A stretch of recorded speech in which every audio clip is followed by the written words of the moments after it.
এই মুহূৰ্তত অসমৰ প্ৰত্যেকগৰাকী জনসাধাৰণলৈ দিবলৈ লৈছোঁ ডাঙৰ খবৰ। যিসকল দুখীয়া মানুহে ভিডিঅ'টোত ক্লিক কৰিছে অনুগ্ৰহ কৰি ভিডিঅ'টো স্কিপ নকৰি প্ৰথমৰ পৰা শেষলৈ চাই থাকিব, কিয়নো আহি গ'ল 31 জানুৱাৰী। অহা 31 জানুৱাৰী তাৰিখৰ পূৰ্বে কৰিব লাগিব বিশেষ কাম।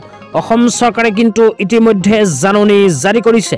তো অসম চৰকাৰে নতুনকৈ কি জাননী জাৰি কৰিছে আপোনালোকে যদি জানিব বিচাৰে অনুগ্ৰহ কৰি ভিডিঅ'টো স্কিপ নকৰি প্ৰথমৰ পৰা শেষলৈ চাব, আৰু মোৰ চেনেলত নতুন হ'লে প্লিজ চেনেলটো ছাবস্ক্ৰাইব কৰি মোৰ লগত থাকিব।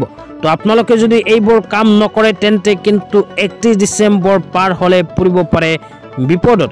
তো কি কাম কৰিব লাগিব এতিয়া আপোনালোকক জনাইছোঁ। আপোনালোকে মোবাইল স্ক্ৰীনত চাব পাৰিছে অসম চৰকাৰে এনেকুৱা এখন জাননী জাৰি কৰিছে। ইয়াতে কি লিখা আছে আপোনালোকক স্টেপ বাই স্টেপ পঢ়ি শুনাই দিছোঁ, অনুগ্ৰহ কৰি ভিডিঅ'টো স্কিপ নকৰি চাই থাকিব।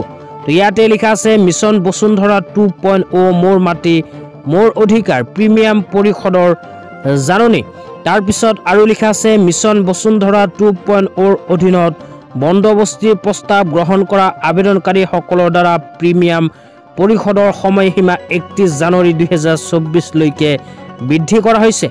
উক্ত অন্তিম সময়সীমা অৰ্থাৎ 31 জানুৱাৰী 2024 পিছত প্ৰিমিয়াম আদায়ৰ বাবে কোনো বৰ্ধিত সময় দিয়া নহ'ব, আৰু অনাদায় প্ৰিমিয়ামৰ ভিত্তিত বন্দোবস্তিৰ প্ৰস্তাৱ বাতিল কৰা হ'ব পাৰে।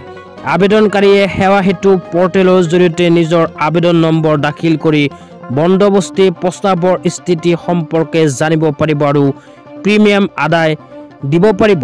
তো যিসকল মানুহে মিছন বসুন্ধৰা 2.0 আবেদন কৰিছিল সেইসকল মানুহে যদি এতিয়ালৈকে প্ৰিমিয়াম পৰিশোধ কৰা নাই তেন্তে 31 জানুৱাৰী তাৰিখৰ ভিতৰত প্ৰিমিয়াম পৰিশোধ কৰিব লাগিব, কিয়নো চৰকাৰে 31 জানুৱাৰী তাৰিখটো কিন্তু অন্তিম তাৰিখ হিচাপে ঘোষণা কৰিছে। গতিকে আপোনালোকে সাৱধান, 31 জানুৱাৰী তাৰিখৰ পূৰ্বেই কিন্তু এই কামখন কৰিব লাগিব। এতিয়া আপোনালোকক দিবলৈ লৈছোঁ আজিৰ দ্বিতীয়টো ডাঙৰ আপডেট। তো যিসকল ল'ৰা ছোৱালীৰ নাম এমপ্লয়মেণ্ট এক্সচেঞ্জত অন্তৰ্ভুক্ত হৈ আছে সেইসকল ল'ৰা ছোৱালীয়ে ভিডিঅ'টোত ক্লিক কৰিছে যদি অনুগ্ৰহ কৰি ভিডিঅ'টো স্কিপ নকৰি প্ৰথমৰ পৰা শেষলৈ চাই থাকিব, কিয়নো অসম চৰকাৰে কিন্তু এমপ্লয়মেণ্ট এক্সচেঞ্জ লৈ আপোনালোকে মোবাইল স্ক্ৰীনত চাব পাৰিছে এনেকুৱা এখন জাননী জাৰি কৰিছে।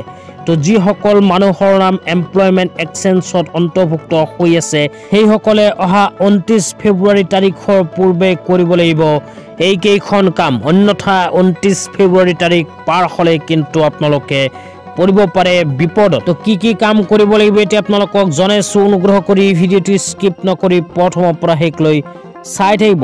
তো যিসকল মানুহে নতুনকৈ শিক্ষাগত অৰ্হতাৰ সকলো তথ্য আপডেট কৰিব বিচাৰে, লগতে অন্যান্য অৰ্হতাৰ তথ্য, বৰ্তমান বৃত্তিৰ তথ্য, অভিজ্ঞতাৰ সকলো তথ্য আপডেট কৰিব বিচাৰে সেইসকল মানুহে বা সেইসকল ল'ৰা ছোৱালীয়ে কিন্তু অহা 29 ফেব্ৰুৱাৰী তাৰিখৰ পূৰ্বেই কৰিব লাগিব এইবোৰ কাম, কিয়নো চৰকাৰে 29 ফেব্ৰুৱাৰী তাৰিখটো অন্তিম দিন হিচাপে ঘোষণা কৰিছে। তো যিসকল মানুহে ভিডিঅ'টো চাই আছে অনুগ্ৰহ কৰি সাৱধান হওক। তো এইকেইখন কাম যদি আপোনালোকৰ কৰিব লগা আছে তেন্তে অহা 29 ফেব্ৰুৱাৰী তাৰিখৰ ভিতৰতে কৰি ল'ব।